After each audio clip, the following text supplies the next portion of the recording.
Jadi begini ya masalah pendidikan ya. Kalau saya jawab pakai ilmu hakikat saja karena ini keahlian saya. Sebetulnya begini ya, kalau misalnya itu ya subjektif juga. Misalnya bilang rata-rata alumni pondok ini sukses, alumni kampus ini sukses, yang ini tidak sukses, itu satu pasti subjektif ya. Karena biasanya yang diterkenalkan yang sukses-sukses. Saya punya tetangga dari pondok yang Anda sebut itu kebetulan tidak sukses semua. Itu jantung saya sampai ngeluh, Gus. Saya ini gimana kok? Ya sudah seperti itu kan subjektif ya. Tapi menyangkut pendidikan itu begini ya, menyangkut hasil dari pendidikan itu. Andai kan kita bicara ilmu hakikat, misalnya kita mondok itu, mondok kemudian jadi orang miskin, jadi orang yang menurut orang banyak tidak berguna di masyarakat. Ternyata kita ini orang yang kelihatan tidak punya karir, tapi kalau malam sujud sama Allah. Punya anak niat memperbanyak orang sujud, terus punya ibu yang sakit-sakitan kita rawat. Meskipun kita tidak jadi dosen, tidak jadi menteri, tapi indah Allah itu luar biasa karena berstatus ngerawat ibu, ngerawat anak, ngerawat istri. Nah Islam itu datang dengan jargon-jargon seperti itu. Sehingga Nabi kalau muji itu ada Uwais Al-Qarni, ini orang yang luar biasa. Ternyata dia itu punya ibu lumpuh yang kalau kemana-mana harus digendong. Ketika tetangga-tetangganya berhasil sowan Rasulullah itu Uwais Al-Qarni tidak bisa karena setiap ibunya dipamitin mau sowan ke Rasulullah itu sama ibunya nggak boleh. Tapi apa yang terjadi? Justru dipuji-puji Nabi sebaik-baiknya kurun itu waktu adalah kurun yang ada Uwais Al-Qarni. Saya punya teman, ini kisah nyata, saya berkali-kali ngisi ngaji di komunitas ulama. Ini mungkin tidak bagus untuk kampus, tapi harus saya utarakan supaya ya kita evaluasi. Saya bilang gini, saya ini jadi kiai itu sering iri sama orang goblok. Orang goblok itu barokah kata saya gitu. Itu kiai-kiai kaget semua karena saya bilang orang goblok itu barokah. Saya beri contoh gini, misalnya saya pinter, terus juara MTQ, juara hafal Quran atau juara baca Quran secara tartil. Ujung-ujungnya saya dapat hadiah umroh atau apalah, atau hadiah rumah atau apa. Pertanyaannya adalah mendapat. Saya ulang lagi, mendapat. Sementara ada santri yang bodoh, gara-gara bodoh itu dosen UI yang enggak, jadi kiai yang enggak, akhirnya dia jadi pekerja di Korea. Barokahnya bodoh tadi. Karena di Korea melihat orang ateis, akhirnya dia kepikiran bikin masjid. Sebagian gajinya disumbangkan untuk masjid. Ini bodoh pendiri masjid. Tapi kita gara-gara dosen dakwah di masjid, ini pinter dapat uang dari masjid. Nah ini bukan nyindir, ini biasa saja, ini maksud saya. Maksud saya, kamu jangan ngabaikan hidup. Akhirnya apa yang terjadi? Saya ini punya teman ini betul. Saya ini kan kecelok dulu tuh Gus Alim. Nasib saya di mana-mana dihormati. Kadang saya merasa dosa. Kok dihormati? Saya punya teman, dulu gobloknya minta ampun, sekolah sekelas sama saya. Gobloknya, soalnya gobloknya harus disepakati sudah. Ya, goblok mujma'alah kira-kira. Singkat cerita dia itu hidup di pedalaman Kalimantan sekitar tahun 92. Dulu kan biasalah di dalam hutan itu pasti ada penebangan hutan macam. Dia ada bosnya, yang jelas dia ada bosnya. Saya yakin juga agak kriminal. Karena dia tidak yang illegal logging. Pokoknya ditakdir dia hidup di tengah hutan. Ikut orang. Setelah itu dulu enggak ada HP. Sering kirim surat ke saya, Gus, saya ini hidup di tengah hutan. Tapi saya ini muslim pernah mondok. Kalau enggak bikin Jumat itu enggak enak. Bikinlah dia Jumatan. Nah karena dia pernah ngaji fikih Syafi'i, kalau Jumatan nggak ada orang 40 itu harusnya zuhur tidak Jumatan. Tapi orang yang kerja di situ tidak mau. Wong dino Jumat kok zuhuran loh Pak. Kalau dino Jumat ya Jumatan ya. Tanya saya, Gus itu kalau ada kaulnya enggak supaya Jumatan ndak orang 40 sah. Singkat cerita dia lama-lama jadi pendiri masjid di situ. Dia punya sedikit gaji ya dipakai masjid, punya sedikit tanah diwakafkan untuk masjid. Artinya apa? Indah Allah ini banyak orang bodoh, ternyata di komunitasnya dia muassis, pendiri, pemberi. Sementara kita yang kecelok pinter, dapat umroh, dapat bonus. Kira-kira nanti kita ketemu Allah. Kamu pernah nyumbang Islam apa? Yang bodoh jawab, oh nanti Gusti bikin masjid di pedalaman. Kita yang pinter.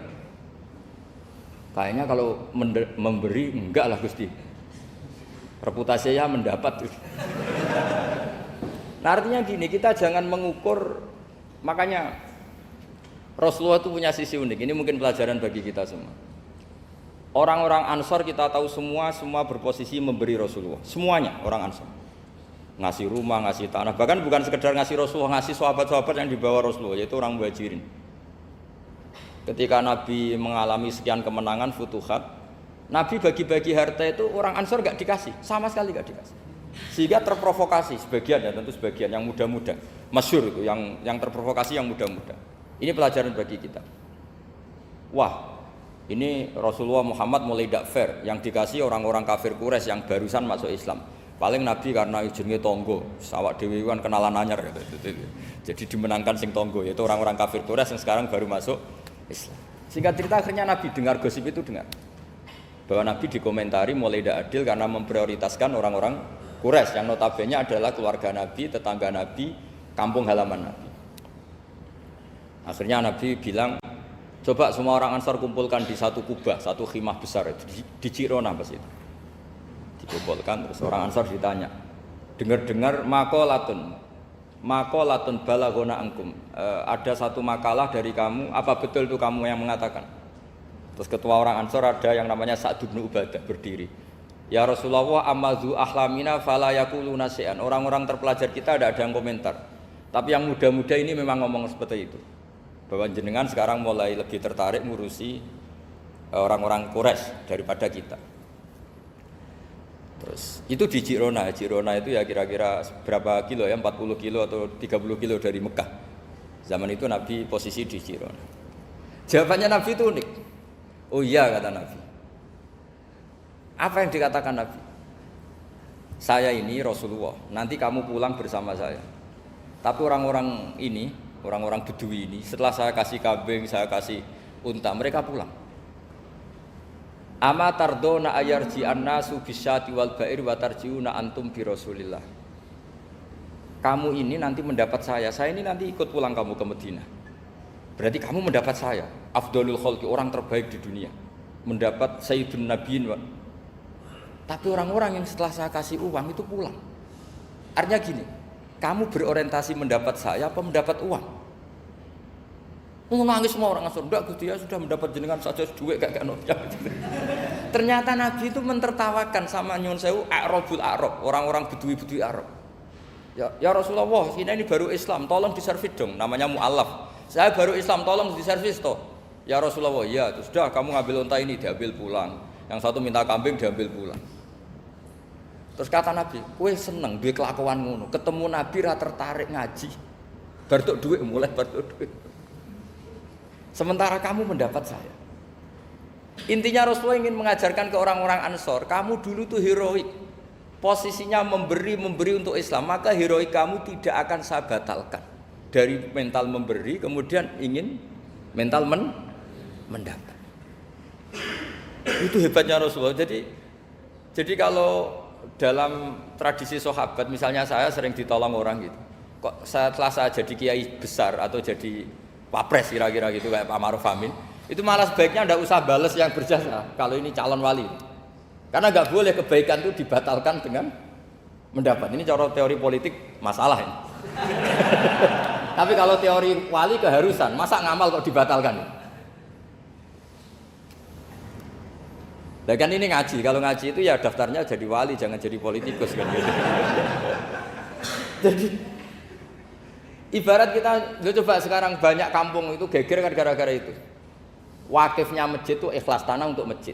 Lu anak cucunya kok terus ambisi jadi imam, jadi pengurus takmir, padahal tidak layak. Mereka mungkin tidak alim, tidak soleh. Ini kan terus gak fair, wakifnya ikhlas, siapa aja ngelola boleh asal kompeten, anak cucunya tidak ikhlas. Nabi itu enggak mau. Jika masyhur itu orang Ansor itu ketika Nabi menawarkan, kita sekarang sudah futuhat, apa harta yang kamu kasihkan Muhajirin tak kembalikan, sekarang negara mampu. Tidak ya Rasulullah, kita tidak akan mengambil sesuatu yang sudah kasihkan lillahi ta'ala. Orang Muhajirin juga sama, ketika di Jirona di Mekah, ini Mekah sudah kita taklukkan, tanah-tanah yang sekarang dikuasai orang kafir, yang dulu kamu tinggalkan lillah, sekarang bisa kamu ambil lagi karena sekarang Mekah sudah dikuasai Islam. Kata orang Muhajirin apa? Kita tidak akan mengambil sesuatu yang sudah kita kasihkan lillah. Jadi kamarnya malu yang kita lama sekali bermental memberi, kemudian kita sekarang ingin bermental mendapat.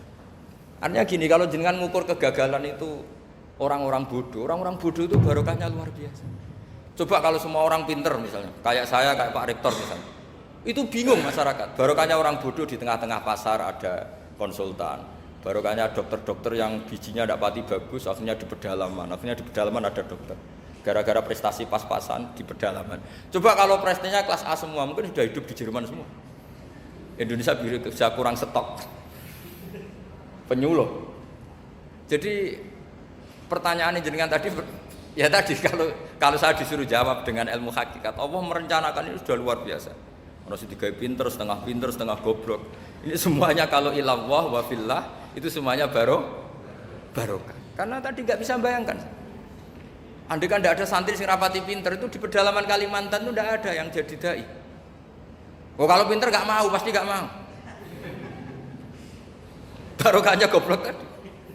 Sampai saya ini tahadus bin nikmat. Sampai mereka bilang gini, sekarang kan ada telepon, sering telepon saya, Gus, jenengan jangan mati dulu. Karena kalau jenengan mati kita jadi kiai juga selesai. Karena mereka itu nggak pinter tapi jadi kiai di Papua, di pedalaman mana-mana. Itu kalau ditanya halal haram sudah tidak bisa. Mau ngerti nak sholat madem mulon itu aja. Jadi setiap ada pertanyaan hukum mesti telepon saya.